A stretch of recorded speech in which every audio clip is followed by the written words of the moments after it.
Muy buenas noches. Nuestra invitada de hoy es la doctora Lina María Arbeláez. Ella es la directora del Instituto Colombiano de Bienestar Familiar, el ICBF. Y el tema es el reclutamiento de menores. Hoy en una conferencia de prensa, la directora del ICBF informó sobre el nuevo plan que tiene el Instituto para enfrentar el reclutamiento de menores de edad a la guerrilla. Doctora Lina, gracias por aceptar esta invitación. ¿Cómo es que la guerrilla recluta niños? ¿De qué edad los reclutan? Yamid, pues buenas noches a ti y a todos nuestros televidentes.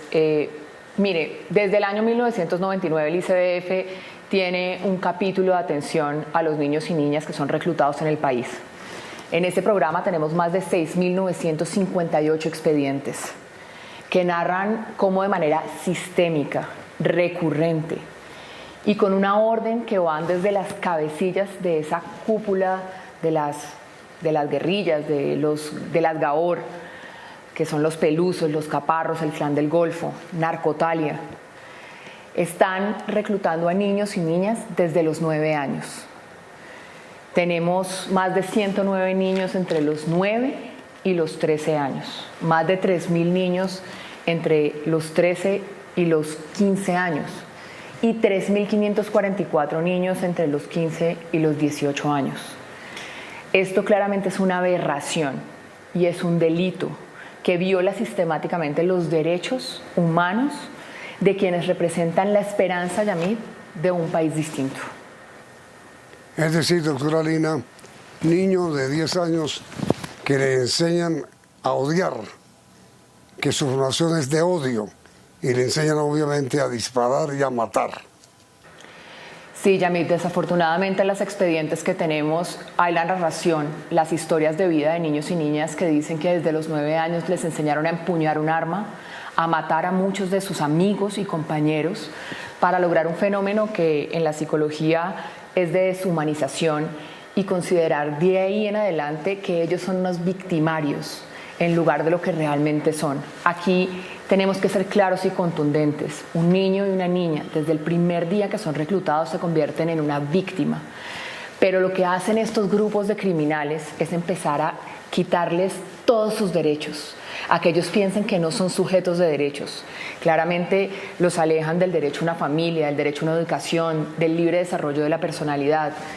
Sabemos y entendemos que muchos niños ya cuando están cumpliendo los 13 años también empieza una persuasión psicológica, decir que es que aquí van en una lucha de ideales, y la narración de ellos, y hoy lo veíamos en una declaración de un niño que fue reclutado 2 veces, primero a los 12 años por las FARC y luego a los 14 por el ELN, en donde le empiezan a vender un ideal supuesto de transformación, y cuando llega a las filas se da cuenta que si no cumple las órdenes hay un maltrato físico, que hay una obligación de seguir unas estructuras y unas normas que están totalmente alejadas de lo que es la crianza efectiva para el grupo etario específico. Entonces aquí es la deshumanización de quienes son niños y niñas inocentes, que tienen humanidad pura y que tienen la posibilidad de construir sueños y proyectos, y los alejan y los roban de esta naturaleza propia de su ser. Sí. Hay niños y niñas que han sido secuestrados, doctora Lina, y que el Estado mismo pues no sabe que lo han sido.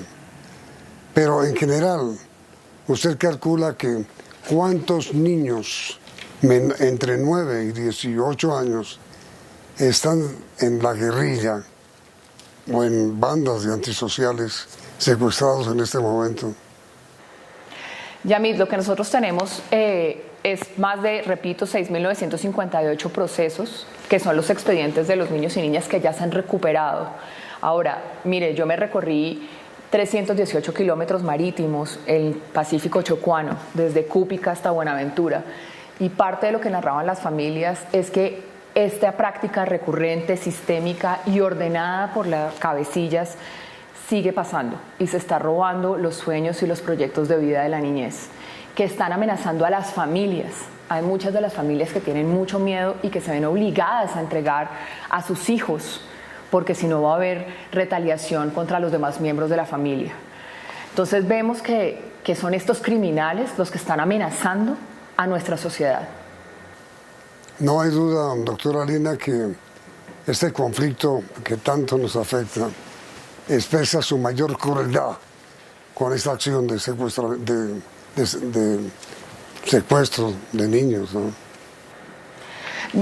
Totalmente, Yamid. Mire, y si nosotros nos vamos a las estadísticas de los lugares donde están, el 12% del reclutamiento está ocurriendo en Antioquia, el 7.1% en Caquetá, el 6.9% en el Cauca, 6.7% en el Meta y 6% en el Chocó. Y aquí empezamos a ver cómo hay una correlación también con los ejes de pobreza, de desarrollo humano, cómo también utilizan estas bandas criminales esquemas en donde la vulnerabilidad de la familia se vuelve un incentivo, un insumo para reclutar a los niños y niñas. Es que además leía yo hace unos días, doctora Lina, que precisamente la situación de hambre, de pobreza extrema que sufre un niño a los 9 años, que ve a su familia sufrir de hambre y de desesperación y de abandono, es lo que a ellos los conduce a veces a aceptar que sean reclutados, ¿o no? Pues mire, Yami, yo creo que hay muchos fenómenos. Uno, tenemos que empezar también a hablar de cómo hay una sistematicidad en la vulneración a los derechos de los niños. La violencia contra niños y niñas en nuestro país se ha vuelto un fenómeno natural. Si nos vamos a las estadísticas, el 42% de los menores de 18 años ha visto en algún momento vulneradas sus derechos o física, psicológica, sexual o sexualmente. Y lo que es más grave de esta estadística es que el 72% es en las casas. Entonces empieza a haber una conjunción de fenómenos sociales, como lo es la violencia en los hogares, como lo es, sí, en muchos casos la pobreza, como lo es factores de la deserción escolar, que empiezan a incentivar o se vuelven caldo de cultivo para que estos criminales recluten. Por eso es que es tan importante esta estrategia que se lanzó hoy, en donde hay más de 22 entidades del gobierno nacional actuando de manera conjunta en 198 territorios específicos para evitar que esto siga sucediendo. Y es la llegada integral del Estado a estos territorios. Y el ICBF hoy, por ejemplo, en el marco de estos programas, tiene una atención a más de 112.000 niños y niñas que presentan riesgos o vulnerabilidades para ser reclutados. Pero además, por decisión del presidente de la República, abrimos desde junio del año pasado una nueva dirección, la Dirección de Adolescencia y Juventud, que busca eso, llegar a esos territorios más dejados atrás, Yamil, lograr cerrar esas brechas y empezar a generar oportunidades reales y efectivas para robarle a estos criminales la posibilidad de seguir reclutando. Ahora mire, doctora Lina, pregunta final. Intente usted, por favor, resumirnos a todos nosotros en un minuto en qué consiste el plan que usted lanzó hoy. El plan que lanzamos hoy entiende que tenemos que actuar de manera conjunta todas las entidades del Estado, incluyendo las que hacen desarrollo social y las que hacen generación de protección efectiva, como son el Ejército y la Policía, actuando en un territorio que ha vuelto vulnerable a una población que es un sujeto activo de protección, de especial protección. Llegaremos con 14 nuevos equipos consolidados de protección para proteger a los niños y niñas de Colombia, para que los criminales no se los lleven, y también se llegará con la fuerza pública para lograr capturar a quienes de manera recurrente y sistemática han hecho de esta práctica aberrante un tema recurrente. Doctora Lina María Arbeláez, muchas gracias por haber aceptado esta invitación y le deseamos mucha suerte en el plan que usted lanzó hoy junto a los mandos de Ejército y Policía, al Ministro de Defensa, porque de verdad que lo que más maltrata de la guerra, lo que más duele de la guerra, es la utilización infame de los niños. Muchas gracias, doctora Lina. Muchas gracias, Yamid, a usted. Y recordamos, el artículo 44 de la Constitución, donde se establece que los derechos de la niñez son preponderantes, no puede ser un adorno. Y tiene que ser recurrente el accionar de todos para protegerlos. Gracias, doctora Lina, y gracias a ustedes, televidentes, y los invitamos a continuar aquí, en Noticentro 1. CMI.